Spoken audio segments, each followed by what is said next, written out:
Io non trovo felicità di avere una bella macchina come una Ferrari, di avere una villa con una piscina, di essere ricco, anche se anni e anni fa questo era, diciamo, il mio punto di partenza, no? Di cercare di lavorare il più possibile per diventare ricco.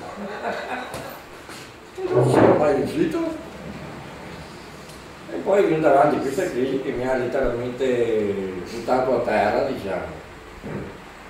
Però a quei tempi mi ricordo che non ero mai contento di quello che avevo. Volevo sempre di più, sempre di più.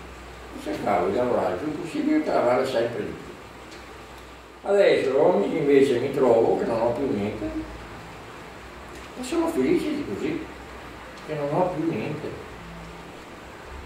E mi tocca abbassarmi sempre a chiedere. E per me è felice, cioè la felicità per me è questa, di avere quel poco che ho. Sono felice di aver trovato una casa, sono felice di aver avuto modo di entrare con le sue strutture in un anno, sono felice di aver conosciuto delle operatrici fenomenali, sono felice per tutto. Questa io mi sento, nel mio cuore c'è la felicità. Sono felice per quello che ho e per quello che sono. Prima proprio non avevo questa felicità.